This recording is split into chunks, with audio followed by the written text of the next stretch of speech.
तो किसान आंदोलन को लेकर हाल फिलहाल कोई हल निकलता नजर नहीं आ रहा। केंद्र और किसान दोनों ही अपने अपने स्टैंड पर अड़े हैं। इस बीच किसानों ने केंद्र के प्रस्ताव को ठुकरा दिया तो बीजेपी नेता हरजीत गरेवाल ने भी दोहरा दिया है कि कृषि कानून वापस नहीं होंगे।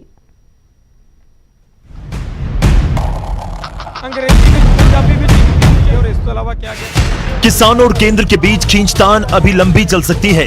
केंद्र के प्रपोजल किसान संगठनों ने खारिज कर दिए। सरकार ने ये प्रस्ताव 9 दिसंबर को भेजे थे और किसानों की मांगों के मुताबिक कानूनों में संशोधन का भरोसा दिया गया था। साझा किसान मोर्चे ने कृषि मंत्रालय के ज्वाइंट सेक्रेटरी विवेक अग्रवाल को खत के जरिए लिखित में जवाब भेजा, जिसमें प्रस्ताव को नामंजूर किया। किसानों ने लिखा, आपकी तरफ से मिले प्रस्ताव और चिट्ठी के बारे आपके जरिए सरकार को सूचित करना चाहते हैं कि किसान संगठनों ने उस दिन ही साझे तौर पर बैठक की और आपकी तरफ से भेजे गए प्रस्ताव पर चर्चा की और इनको नामंजूर कर दिया, क्योंकि ये 5 दिसंबर 2020 को सरकारी नुमाइंदों की तरफ से दिए गए जुबानी प्रस्ताव का ही लिखित रूप था। हम अपनी बात पहले ही अलग अलग दौर की बातचीत में कह चुके हैं, इसलिए लिखित में जवाब नहीं दिया। हम चाहते हैं कि सरकार किसान आंदोलन को बदनाम करना बंद करे और दूसरे किसान संगठनों के साथ पैरेलल बातचीत भी बंद करे। किसानों ने साफ किया है कि दूसरे संगठनों के साथ सरकार की बातचीत पर उनको इतराज है। सरकार ने इन्नी का गल इस तरह की है कि असी जो प्रस्ताव भेजा सी उसका जवाब नहीं दिता। वो असी अज मीटिंग सोच लिया कि 2 लाइना जवाब दे देना कि असी उसमें रिजेक्ट करता सी अपनी मीटिंग च। असी क्योंकि पहला वर्बली उसनूं रद्द किया सी, असी जरूरत नहीं समझी तुहानूं जवाब देने। उधर बीजेपी के तेवर भी तल्ख हैं। 2 टूक कह दिया गया है कि कानून वापसी का तो सवाल ही पैदा नहीं होता। जो गल्लां सी मन लिया, उस तो बाद कहता कि 5 मैंबर की कमेटी तुसीं बनाओ, 5 की सरकार बना दी, बैठ के कानून च जो पाउणा जो करना वो कर लो। उस तो बाद कानून रद्द करने की कोई गल ही नहीं। गरेवाल के निशाने पर किसान नेता भी हैं और किसी भी नुकसान की हालत में उन्हें जिम्मेवार करार पहले से ही दिया जा रहा है। मेरी हाथ जोड़ के प्रार्थना कि पंजाब दे हित च, देश दे हित च, समाज दे हित च, किसान दे हित च ये अंदोलन नूं समाप्त करन। जिहड़े लोगों दी रोज मौतां हो रही ने उसदी जिम्मेदार ये किसान नेता ने, जिन्हां ने उत्थे सड़कां ते हुण बिठाया होया।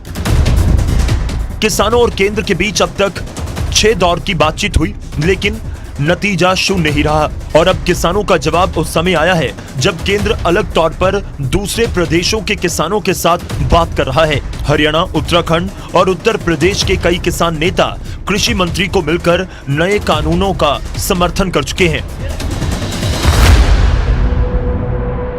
दिल्ली से विजयपाल बराड़ और पंकज गवाही, न्यूज़ 18 पंजाब। और बात करते हैं अभिनेता और बीजेपी सांसद सनी देओल की, जिनकी जान को खतरा है। सरकार सनी की सुरक्षा को लेकर चिंतित है। यही वजह है कि अब सनी देओल को गृह मंत्रालय की तरफ से वाई श्रेणी की सुरक्षा प्रदान की गई है। पूरा मामला क्या है, आइए इस रिपोर्ट के जरिए देखते हैं।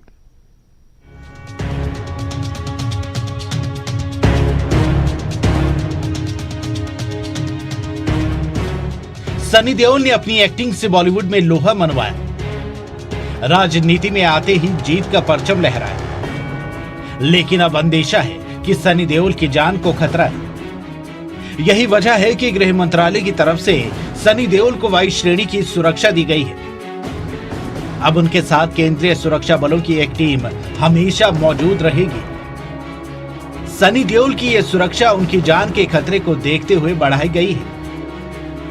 गृह मंत्रालय ने आईबी की रिपोर्ट का हवाला दिया है, जिसमें सनी देओल की थ्रेट परसेप्शन की बात कही गई। इसके आधार पर सनी देओल को वाई श्रेणी की सुरक्षा दी गई है। इस सुरक्षा के तहत सनी देओल के साथ 11 जवान और 2 पीएसओ मौजूद रहेंगे। सनी देओल गुरदासपुर से सांसद हैं। गुरदासपुर पाकिस्तानी सीमा के निकट है, ऐसे में उनकी जान को खतरा लगातार बना रहता है। सनी देओल की सुरक्षा ऐसे वक्त में बढ़ाई गई है जब पंजाब में किसान केंद्र सरकार के खिलाफ कृषि कानून को लेकर विरोध कर रहे हैं। दिल्ली की सीमा पर भी किसान प्रदर्शन कर रहे हैं। इनमें पंजाब के किसानों की संख्या अधिक है। हाल में किसान संगठनों ने बीजेपी सांसदों का घेराव करने की बात भी कही थी। बता दें कि हाल ही में सनी देओल ने ट्वीट कर किसानों से आंदोलन समाप्त करने की बात कही थी और सरकार को किसानों के साथ बताया था। सनी देओल ने ट्वीट कर कहा था, मैं पूरी दुनिया से अनुरोध करता हूं कि ये हमारे किसानों और सरकार के बीच का मामला है, उनके बीच में ना आए, क्योंकि चर्चा के बाद दोनों जरूर रास्ता निकालेंगे। मैं जानता हूं कि कई लोग इसका फायदा उठाना चाहते हैं और वे समस्या खड़ी कर रहे हैं। वे किसानों के बारे में नहीं सोच रहे हैं, उनका अपना एजेंडा है।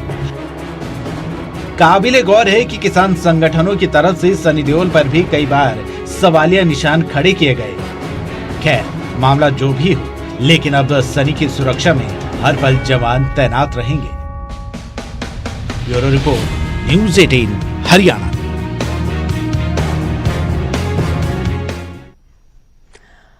और बात करते हैं करनाल के गगसीना गांव की, जो फिर गोलियों की आवाज से दहल गया। जमीनी विवाद में कुछ लोगों ने दूसरे पक्ष पर गोलियां दाग दी, जिसमें 3 लोगों की मौत हो गई।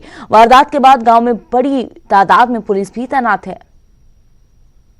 गगसीना गांव में आज सुबह की जो शुरुआत होती है वो गोलियों के साथ होती है। गगसीना गांव में एक ही परिवार के 3 लोगों की हत्या कर दी जाती है।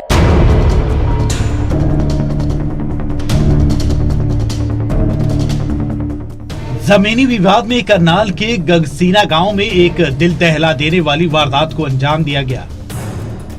2 पक्षों में जमीनी विवाद था। इससे पहले भी दोनों गुटों में मारपीट झगड़ा हुआ था। इसी साल जुलाई में एक सीसीटीवी फुटेज सामने आई थी, जिसमें गांव के एक पक्ष के लोग मुनक पावर हाउस में शिकायत के लिए गए थे। तभी दूसरे पक्ष के लोगों ने वहां पहुंचकर उनकी पिटाई कर दी थी। पुलिस ने उस मामले में कार्रवाई करते हुए 3 आरोपियों को गिरफ्तार कर लिया था। लेकिन फिर से गगसीना गांव गोलियों की आवाज से थर्रा उठा। जब एक पक्ष ने दूसरे पक्ष के लोगों पर गोलियों की बौछार कर दी। आरोपी पावर हाउस में वारदात को अंजाम देने वाले ही बताए गए हैं। इस वारदात में 3 लोगों की मौत हो गई।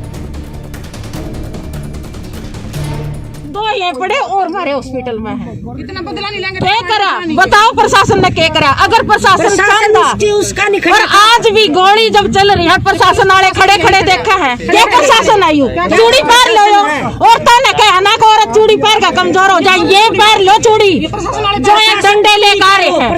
और मारे खाली हाथ आए थे सारे, प्रशासन मारे सारे खाली हाथ आ रहे थे और वो छत पर तैयारी करके बैठे थे और प्रशासन खड़ा खड़ा देख रहे। आपसी पारिवारिक विवाद ही था जो पुराना मामला चल रहा था। हाँ, दो ठोड़ा का था आपस में जो होते हैं ना, ढोलेबाजी जरूर आए। तो जमीन को लेकर ही था। हाँ जी, हाँ जी। एक ही हॉस्पिटल में हुई है सर। हाँ जी, हाँ जी। आरोपी फरार हो गए हैं, पकड़े हैं अभी कुछ? अब फिलहाल तो फरार ही है। इतनी बड़ी वारदात के बाद से गांव में मातम के साथ साथ डर का माहौल है। सूचना मिलते ही पुलिस के साथ एफसीआई की टीम मौके पर पहुंची। पुलिस के आला अधिकारी दल बल के साथ गांव में डटे हुए हैं। पूरे गांव को छावनी में तब्दील कर दिया गया है, लेकिन पुलिस की गिरफ्त से आरोपी फरार है। जमीनी विवाद ने कई घरों के चिराग बुझा दिए। ये खूनी खेल न जाने कितने लोगों का काल बनेगा। जो आरोपी हैं वो मौके से फरार हो गए थे। अब देखना ये होगा कि पुलिस इस मामले में आगे क्या कार्रवाई करती है। करनाल से न्यूज़ 18 के लिए हिमांशु नारंग।